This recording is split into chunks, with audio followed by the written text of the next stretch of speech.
जी, आज जो है वो टॉपिक वो है equilibrium expression involving partial pressure, number of moles and mole fraction. जैसे कि आपने कल एक इक्वेशन पढ़ी थी, उसमें हमने क्या पढ़ा था कि जो भी के सी होता है किसी भी इक्वेशन का, जो भी रिवर्सिबल इक्वेशन होती है उसका जो के सी होता है वो इक्वल होता है, ऊपर हम लिखते थे प्रोडक्ट को और नीचे हम लिखते होते थे रिएक्टेंट्स को, कि ऐसे होता है। ठीक है, अब क्या है ना कि अब जो टर्मिनोलॉजीज हमने लेनी है वो हमें एक बात कहता है कि अब कोई भी चीज़ है, हम ये कहते हैं कि एक कंटेनर है और इस कंटेनर के अंदर गैस पड़ी है।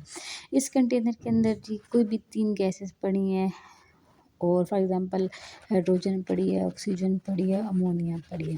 अब ये मिल के जो प्रेशर लगा रही है ना, ये गैसेस जो भी इस कंटेनर के ऊपर मिल के प्रेशर लगा रही हैं, वो प्रेशर है, उसको हम कहते हैं टोटल प्रेशर। वो मैं कहती हूँ 400 टॉर के बराबर है। टॉर यूनिट होता है प्रेशर का। जैसे यहाँ पे मोल डी एम क्यूब, जब हम कॉन्सेंट्रेशन लेते थे तो हम लेते थे मोल डी एम क्यूब, ये यूनिट होता था कॉन्सेंट्रेशन का।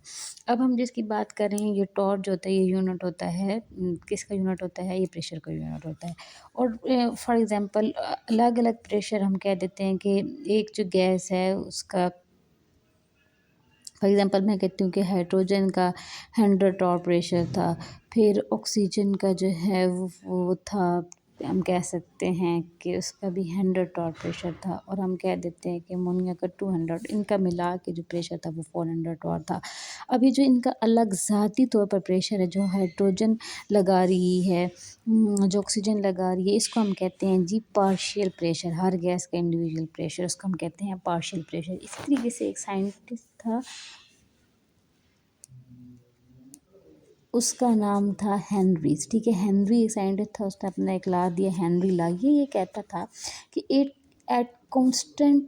कांस्टेंट आप अगर लेते हो, एक कांस्टेंट आप टेम्परेचर लेते हो, ठीक है, वो कहता था कि एक कांस्टेंट टेम्परेचर पे, ठीक है, कांस्टेंट टेम्परेचर है, कांस्टेंट टेम्परेचर कोई भी आपने एक स्पेसिफिक टेम्परेचर लिया, 25 डिग्री सेंटीग्रेड लिया तो 25 डिग्री सेंटीग्रेड, वैसे ज़्यादातर वो केल्विन में लेते हैं, 298 केल्विन लिया जाता था। एक कांस्टेंट टेम्परेचर पे जो पार्शियल प्रेशर है, किस चीज़ का, एक कांस्टेंट टेम्परेचर पे जो भी पार्शियल प्रेशर होता है, पार्शियल प्रेशर किसका, गैस का, जिन सब गैस का पार्शियल प्रेशर जो होता है गैस का, वो डायरेक्टली प्रोपोर्शनल होता है, डायरेक्टली प्रोपोर्शनल होता है टू इट्स मोलर कॉन्सेंट्रेशन के। वो ये कहते हैं कि किसी भी कंटेनर के अंदर मौजूद जो प्रेशर होता है, जिसका टोटल प्रेशर होता है, वो डिपेंड करता है उन गैसेस के पार्शियल प्रेशर पे। किस पे डिपेंड करता है, उस गैस के पार्शियल प्रेशर पे डिपेंड करता है। और पार्शियल प्रेशर उस गैस का ज़्यादा होगा जिसके जितने ज़्यादा नंबर ऑफ़ क्या होंगे, जितने ज़्यादा नंबर ऑफ़ मोल्स होंगे, जितने ज़्यादा number of atoms and number of particles होंगे। अगर हाइड्रोजन के पार्टिकल ज़्यादा हैं तो वो ज़्यादा प्रेशर डाल रही होगी, फिर अगर ऑक्सीजन के ज़्यादा होंगे तो वो ज़्यादा डाल रही होगी। तो वो कहता है कि जो पार्शियल प्रेशर होता है किसी भी कांस्टेंट टेम्परेचर पे, आपने 29 डिग्री सेंटीग्रेड टेम्परेचर लिया, 298 लिया, 25 डिग्री सेंटीग्रेड लिए, 298 केल्विन लिए, जो भी प्रेशर लिए, उस टेम्परेचर पे जो भी प्रेशर उस कंटेनर के ऊपर लग रहा है वो डिपेंड करेगा कि हर गैस का जो पार्शियल प्रेशर है उस पर। और हर गैस का पार्शियल प्रेशर डिपेंड करता है कि कितनी कॉन्सेंट्रेशन है उस गैस की, जिसकी जितनी ज़्यादा कॉन्सेंट्रेशन होगी उतना ज़्यादा पार्शियल प्रेशर डालेगी। कि कांस्टेंट टेम्परेचर पे partial pressure of gas is directly proportional to molar concentration, की उसके कितने मोल्स हैं, जिस चीज़ के जितने ज़्यादा मोल्स होंगे वो उतने ज़्यादा प्रेशर एक्सर्ट करेगी। ठीक है, मोलर कॉन्सेंट्रेशन पे डिपेंड करते हैं। इस तरीके से उसने यहाँ पर एक इक्वेशन ली है जो किसी भी गैस की, किसी भी चीज़ की एक जनरल इक्वेशन होती है। ये एक जनरल रिवर्सिबल रिएक्शन की इक्वेशन है। यहाँ पर ये गैसियस फॉर्म में है, गैस को ले रहे हैं ना। यहाँ पे एक बात याद रखना, आपने एक चीज़ नोट की है कि गैस इसको ले रहा है, तो ज़्यादातर ये किस चीज़ को लिया जाता है, एक आइडियल गैस इक्वेशन को लिया जाता है। ठीक है, यहाँ पर ये जो इक्वेशन ये ले रहा है, फॉर एग्जांपल मैं ये कह सकती हूँ कि उसने यहाँ पर ऐसे भी लिया हो सकता है, H2+3 मॉलिक्यूल ऑफ एंड क्या, H2+N2 क्या बनाता है, 3NH2NH3, इसके मॉलिक्यूल 3 थे, इसके मॉलिक्यूल 1 था, कि 3H2+N2 2NH3 बना रहा है। ये एक रिवर्सिबल रिएक्शन है, तो ये भी गैस है, ये भी गैस है, ये भी गैस है, एक आइडियल गैस इक्वेशन की बात कर रहा है, ठीक है। आइडियल गैस इक्वेशन, जब गैस आ गया तो चीज़ प्रेशर में आ गया, अब उस चीज़ का प्रेशर होगा। तो अगर वो ये कहता है कि एक आइडियल गैस को, एक किसी भी आइडियल गैस को हम इक्विलिब्रियम उसका, अगर हम उसको प्रेशर की उसमें लें, पहले हम मोलर कॉन्सेंट्रेशन लेते थे और अब हम उनका पार्शियल प्रेशर लें, इसका पार्शियल प्रेशर, इसका ये सब हैं, तो एक कंटेनर में ना जब रिएक्टेंट और प्रोडक्ट मिलते हैं तो वो पड़े तो एक ही जगह होते हैं। यहाँ रिएक्टेंट रिएक्ट करके प्रोडक्ट बना रहे हैं, अगर यहाँ पर हमारे पास A प्लस बी रिएक्ट कर रहे हैं और C प्लस D बन रहा है, तो वो बन तो इस कंटेनर में ही रहना, पड़े तो एक जगह पे है, तो मिल के ही प्रेशर लगा रहे हैं। तो अगर हम प्रेशर की बात करते हैं तो Kp हो जाएगा, Kc की बजाय Kp हो जाएगा। तो उसको हम कैसे लिखेंगे, जहाँ पे हम ब्रैकेट से C मोलर कॉन्सेंट्रेशन शो करते थे, वहाँ पे हम P के साथ कॉन्सेंट्रेशन पार्शियल प्रेशर शो करेंगे, ठीक है। जहाँ पे ब्रैकेट स्क्वायर ब्रैकेट यूज़ करते हैं तो वहाँ हम पी यूज़ करेंगे, पी। अब जिस भी गैस का होगा, फॉर एग्जांपल ए का है तो ए और ऊपर इसकी मोलर कॉन्सेंट्रेशन डॉट यहाँ पर इसका भी, ठीक है। अब ये मैंने वैसे ये रिएक्टेंट ऊपर लिख रही हैं, ठीक है। यहाँ पे पहले प्रोडक्ट लिखते होते हैं, प्रोडक्ट होता है ना सी, ठीक है, P D over P B समझ आ रही है कि जैसे Kc लिखते थे वहाँ पे अब स्क्वायर ब्रैकेट की जगह हम इनकी मोलर कॉन्सेंट्रेशंस को लिख देंगे कि किसकी जो होती है वो कैसे लिखी जाती है। यहाँ पे उसने यही लिखी है, ठीक है। फिर कहता है कि आखिर Kp का Kc के साथ क्या रिलेशनशिप है। तो Kp और Kc का क्या रिलेशनशिप है, Kp इक्वल होता है Kc into R into T del N. अब अगर मैं बात करूं R क्या है, R एक आइडियल गैस कांस्टेंट होता है, T एक आइडियल टेम्परेचर होता है। R की Kc क्या है, ये तो इक्विलिब्रियम कांस्टेंट है, इक्विलिब्रियम कांस्टेंट होता है ये। और R की बात करूं तो ये एक आइडियल गैस कांस्टेंट होता है और इसकी एक वैल्यू भी होती है 0.008921। आपकी बुक में हाँ 821 दी गई है, इसकी एक वैल्यू होती है, ठीक है। एक आइडियल गैस इक्वेशन पूरे एक टॉपिक है जो अब नहीं है, आपके बुक में पहले होता था। तो एक आइडियल गैस में ये आर की एक प्रॉपर वैल्यू होती है और ये हर एक के लिए एक ही होती है क्योंकि ये आइडियल वैल्यू है, ठीक है। ये एक वैल्यू है आइडियल गैस कांस्टेंट की। और टी टेम्परेचर होता है, ज़्यादातर ये 289 केल्विन की फॉर्म में लिया जाता है, ये टेम्परेचर होता है। मतलब टेम्परेचर को हम लेते, मेन बात यह है कि आप जब भी लोगे इसको केल्विन में लोगे, ठीक है, तो ये केल्विन में टेम्परेचर होता है। और एन क्या होता है, एन होता है initial concentration minus final concentration. या एन मतलब यह है कि concentration, molar concentration of product minus molar concentration of reactant, यानी इनिशियल प्रोडक्ट और रिएक्टेंट इनिशियल माइनस फाइनल, ठीक है, ये वो होती है। अब इसी तरीके से कहता है वो कि अगर तो आपने डिपेंड करे की वैल्यू एक्सप्रेशन में, आप वहाँ पर मोलर कॉन्सेंट्रेशन ले रहे थे और अब अगर आप लेते हो वहाँ पे इक्विलिब्रियम कांस्टेंट में आपने कॉन्सेंट्रेशन ली थी और यहाँ पर अगर आप मोलर कॉन्सेंट्रेशन लेते हो तो मोलर कॉन्सेंट्रेशन को हम कैसे रिप्रेजेंट करते थे, हम रिप्रेजेंट करते हैं एन के साथ। तो Kp जगह के एन हो जाएगा। सेम ऊपर हम प्रोडक्ट लिखेंगे, नीचे हम रिएक्टेंट लिखेंगे। तो यहाँ पर एन, जहाँ पे स्क्वायर पहले स्क्वायर ब्रैकेट या पी लिखते थे, आप कॉन्सेंट्रेशन के लिए यहाँ पे सी लिखेंगे, प्रोडक्ट की कॉन्सेंट्रेशन, ठीक है, डॉट यहाँ पर आ जाएगी आपके पास नीचे रिएक्टेंट की आ जाएंगी, ठीक है, ऐसे आ जाएंगी। और अगर हम बात करें कि के एन का रिलेशन क्या है, रिलेशन फाइंड करें के पी के साथ, के पी का के एन के साथ क्या रिलेशनशिप है, तो के पी जो होता है वो इक्वल होता है K N into P N by del N. अब यहाँ पर पी क्या है, पी पार्शियल प्रेशर है, डेल एन मैंने बताया है वही initial concentration minus final concentration है, पी पार्शियल प्रेशर होता है, ठीक है। के पी किसके बराबर होता है, पी, इसमें हमारे पास पार्शियल प्रेशर है, एन जो है वही होता है माइनस एन रिएक्टेंट के बराबर होता है, ठीक है। ये तो हमें वही पता चली। अब अगर हमारे पास आती है एक्स, एक और चीज़ आती है, अगर आपको equilibrium constant of reaction and product by molar fraction, अगर आपको इक्विलिब्रियम कांस्टेंट को मोलर फ्रैक्शन में रिप्रेजेंट करना पड़ जाए, किस में रिप्रेजेंट करना पड़ जाए, मोलर फ्रैक्शन में। ये बुक में दूसरी चीज़ क्या है, वो मोल फ्रैक्शन बताई हुई। मोल फ्रैक्शन होता क्या है, मोल फ्रैक्शन का मतलब होता है, उसको रिप्रेजेंट एक्स के साथ करते हैं। और मोल फ्रैक्शन क्या होता है, मोल फ्रैक्शन का मतलब होता है कि टोटल इसकी जो फ्रैक्शन है, एक फॉर एग्जांपल एक मालिक्यूल है, एक प्रोडक्ट है, उसकी कॉन्सेंट्रेशन, ठीक है, उसकी कॉन्सेंट्रेशन को टोटल कॉन्सेंट्रेशन पे डिवाइड किया जाता है। फॉर एग्जांपल मैं कहती हूँ कि ऑक्सीजन का प्रेशर, एक मालिक्यूल के अंदर पड़ी है ऑक्सीजन और अमोनिया के भी मोल पड़े हैं, तो इन दोनों के जितने मोल हो जाएंगे, इनके फॉर एग्जांपल एक इसका 2 और इसके कितने हैं, 1, तो हम कहेंगे 1/2, यानी कि टोटल कितने मोल्स हैं और जिस चीज़ को आपने कंसिडर किया हुआ है उसके कितने मोल्स हैं, उनको डिवाइड करते हैं तो मोलर फ्रैक्शन आ जाती होती है। तो अगर मोलर फ्रैक्शन में हम रिप्रेजेंट करना है इक्विलिब्रियम कांस्टेंट, ये एक्स हो जाएगा। सेम यहाँ पर हम एक्स यहाँ पर हम पहले प्रोडक्ट्स का कर देंगे, ठीक है, फिर नीचे हम रिएक्टेंट का कर देंगे, ठीक है। ये ऐसे ही होता है। अगर कोई कहता है मोल फ्रैक्शन के दरमियान रिलेशनशिप बताओ हमें, किसके दरमियान, मोल फ्रैक्शन के दरमियान और हमें इक्विलिब्रियम पर इसके प्रेशर के दरमियान बताओ, तो हम क्या करेंगे, आपको पता होना चाहिए कि पी इक्वल है K X P into del N है, पी का मतलब प्रेशर है।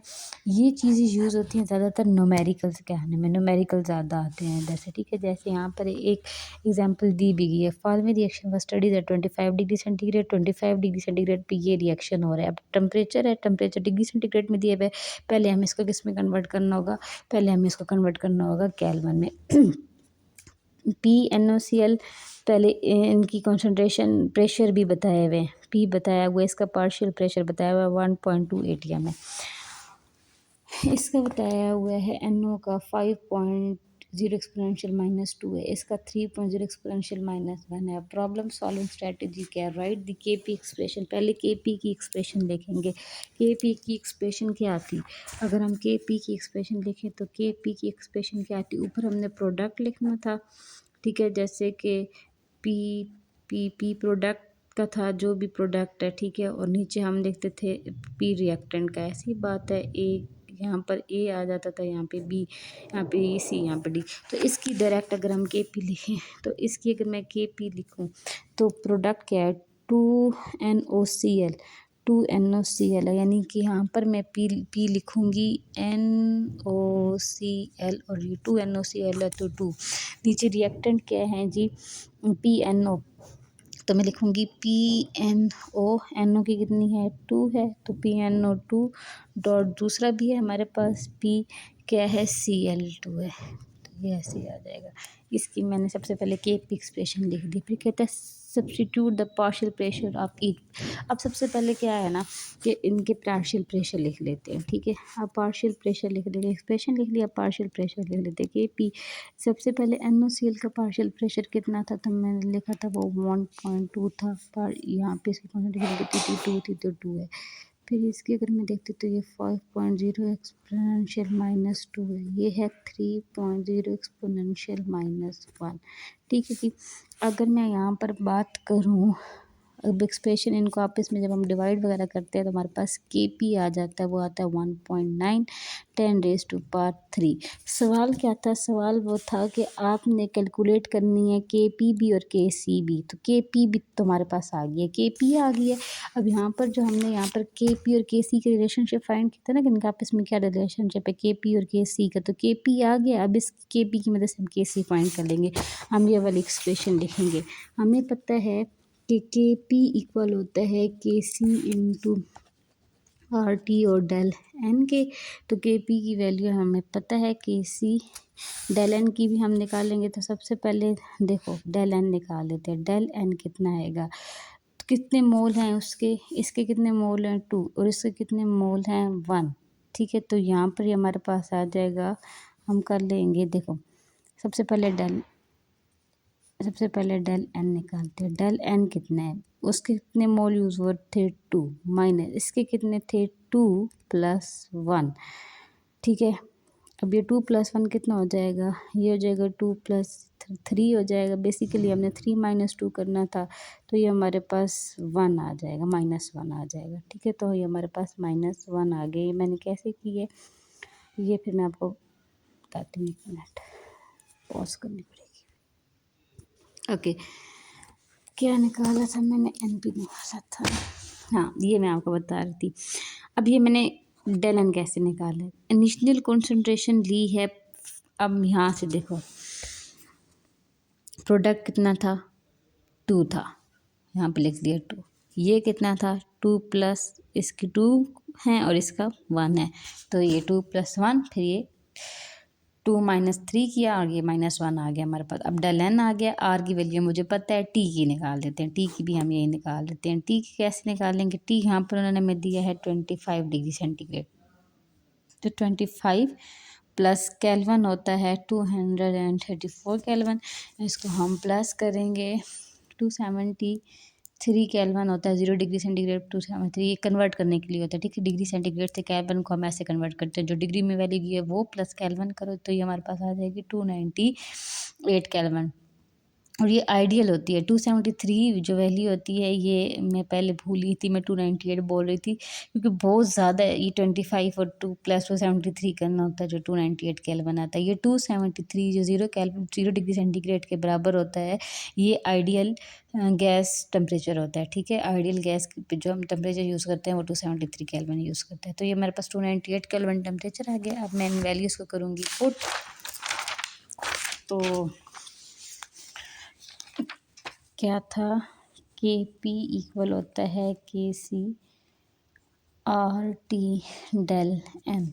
KP कितना आया था, KP आया था 1.9 10⁻³ KC की अगर मैं बात करूं तो KC मुझे नहीं पता, मैंने फाइंड करना है। R का मुझे पता है, R होता है 0.0821। ठीक है, मल्टीप्लाई बाय टेम्परेचर मैंने भी निकाला है 298 केल्विन, यह आ गया। और ये मेरे पास आया था -1, मैंने निकाला था पीछे, जब ये सब वैल्यूज पुट हो गई हैं।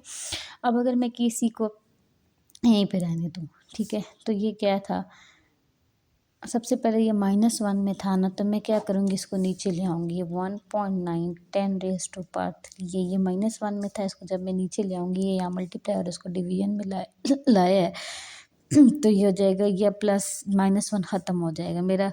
0.0821 जो है मल्टीप्लाई बाय 298 केल्विन हो जाएगा, -1 ख़त्म हो जाएगा। अब क्या है, अब ये KC यहीं रह जाए, अगर KC यहीं रह रही तो इसको वहाँ ले जाऊँ, यहाँ पे डिवाइड हो रहा है, वहाँ मल्टीप्लाई हो जाएगा, तो 1.9 10⁻³ multiply by 0.0821 multiply by 298 kelvin हो जाएगा। इनको वापस में जब मैं मल्टीप्लाई करूँगी तो मेरे पास वैल्यू आ जाएगी, और वो आ जाएगी, इनको मल्टीप्लाई करने से 4.65 10⁻⁴ केल्विन आ जाएगी। ठीक है, अब आगे है सेम, आगे ऐसे दिए हुए, calculate the KP in the following concentration are found at equilibrium. इनका KP फाइंड करना है। KP फाइंड कैसे करोगे, ठीक है, 8.2 में क्या कहते हैं, 2H2O प्लस O2 चेंज हो जाती है 2SO3 में। फाइंड करना है मैंने KP, तो सिंपल सी बात है, पहले मैं KP एक्सप्रेशन लिख लेती हूँ। KP एक्सप्रेशन लिखूँगी, पहले लिखूँगी प्रोडक्ट का PSO3 2, नीचे क्या है, ये है जी SO2, ये रहा P और ये रहा 2.PO2, ये ऐसे है। अब इनकी वैल्यूज़ लिख लूँगी पहले, तो वैल्यूज़ गिवन है, SO2 की गिवन है, मुझे वैल्यू लिख लेती हूँ, SO2 की कितनी है, लिख लेते 0.59। ठीक है जी, सेम जैसे ये किया था ना ऐसे करेंगे। ठीक है, 0.59 है ना SO2 की, अच्छा SO2 की, SO3 की गलत, SO3 की लिखनी थी, SO3 की पहले लिखते हैं, कि लिखूँगी KP इक्वल है पहले प्रोडक्ट की लिखते हैं, SO3 की वैल्यू गिवन है जी 0.259 molar. Find the Kp of the following concentration are found at equilibrium. Okay, concentration given है तो ये तो चेंज करना हो जाएगा, ये तो कॉन्सेंट्रेशन गिवन है जी, प्रेशर नहीं गिवन है। तो कॉन्सेंट्रेशन गिवन है, अब यहाँ पर हमें Kc गिवन है, कॉन्सेंट्रेशन गिवन है, कॉन्सेंट्रेशन गिवन है और ये फाइंड करना है, इसको हम उल्टा करते हैं। तो कॉन्सेंट्रेशन जब किसी चीज़ की गिवन हो, हमने यहाँ पर Kp और Kc का हमारे पास यही है।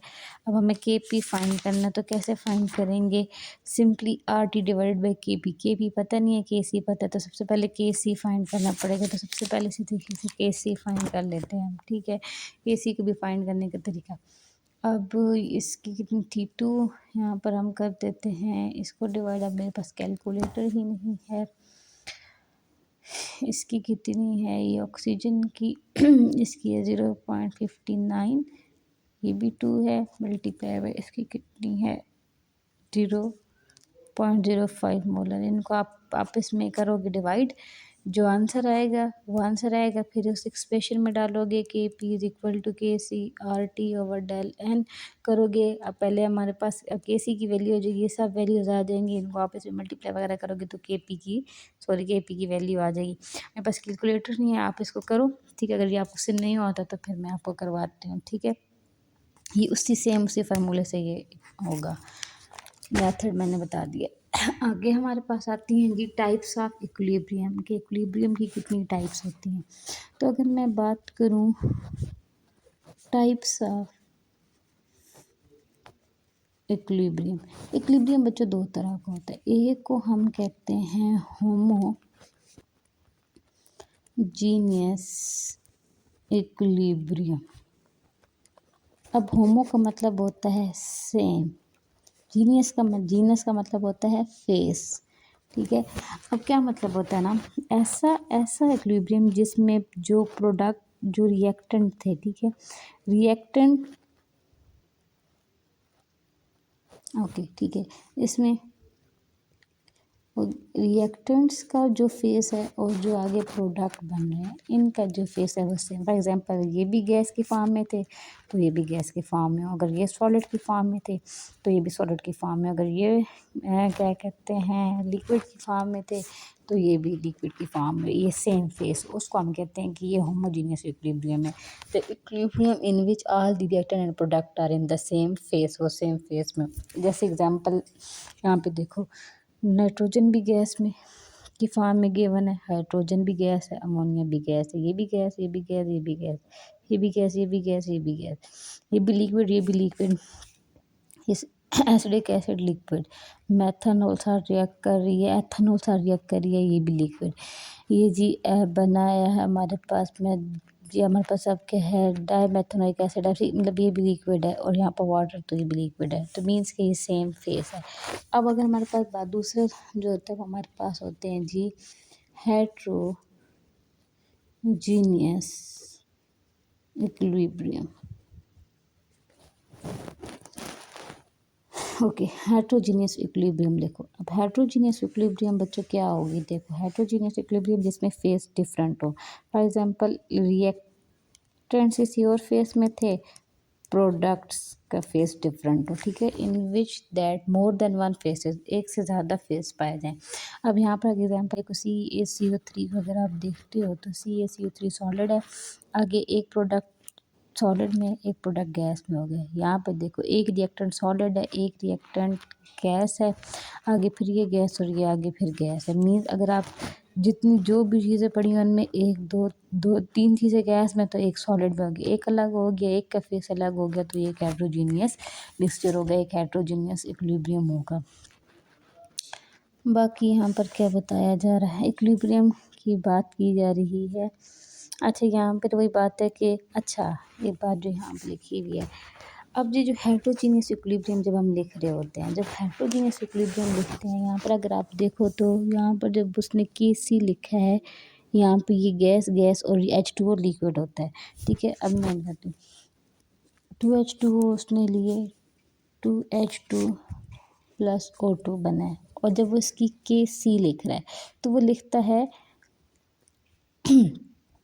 H2 × 2, ठीक है, और यहाँ पर उसने लिखा O2। अगर आप नोट करो तो उसने H2O को नहीं लिखा, क्यों, मैं बताती हूँ। जो हमारे पास प्योर लिक्विड होता है, ठीक है, और जो हमारे पास प्योर सॉलिड होता है, उसको हम इक्विलिब्रियम कांस्टेंट में नहीं लिखते होते, इक्विलिब्रियम कांस्टेंट एक्सप्रेशंस में नहीं लिखते, इसीलिए उसने ये गैस थी लिख दिया, ये गैस थी लिख दिया, ये चूँकि लिक्विड था तो इसको नहीं लिखा है, ठीक है।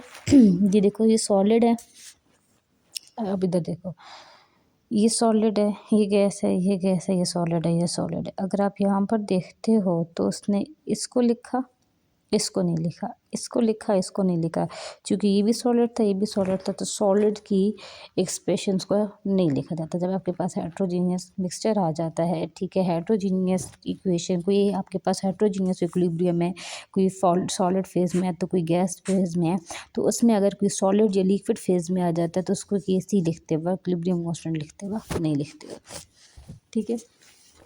अब कहता है राइट द के सी एंड के पी एक्सप्रेशन फॉर, इनके लिए लिखो। अब जब इसका एक कम लिख देती हूँ। अब एक चीज़ मद्देनज़र रखनी है कि सॉलिड फेस चेंज हो जाए तो हम नहीं लिखेंगे। अब यहाँ पे देखो, अगर मैं इसका के सी लिखती हूँ, तो जब मैं इसका के सी लिखूँगी ना, तो देखो पहले मैंने प्रोडक्ट लिखना है, तो ये गैस है, तो यहाँ तो मैंने लिख दिया CO2, ठीक है। नीचे देखो, नीचे मैं लिखूँगी CO। अब ना मैंने Fe लिखा, ना मैंने FeO लिखा, इसकी ऐसे लिखेंगे क्योंकि ये प्योर फॉर्म, प्योर सॉलिड्स हैं। यहाँ पर भी देखो तो इसमें सिर्फ रिएक्टेंट को मैं लिख दूँगी, इसमें मैं सिर्फ O2 को लिख दूँगी, मैं इसमें लिखूँगी कि Kc is equal to O2 × 5, ये हो जाएगा Kc, ठीक है। ऐसे ही इसका लिखना है। इसमें अगर देखो तो इसमें मैं CCl4 नहीं लिखूँगी, बाकी चीज़ें लिखूँगी, बाकी गैस की फॉर्म है, बस सॉलिड और लिक्विड्स नहीं लिखने। Same in the case in the KP लिखोगे तो ये चीज़ नहीं लिखोगे बीच में, ठीक है। अब बाकी है वेज ऑफ रिकॉग्नाइजिंग इक्विलिब्रियम, ये और फिर ली चार्टर्स प्रिंसिपल ये फॉलो करेंगे। अब ये वाले करो, अगर नहीं समझ आती है, और स्पेशली ये वाला न्यूमेरिकल करो नहीं आता तो फिर मैं कराती हूँ आपको।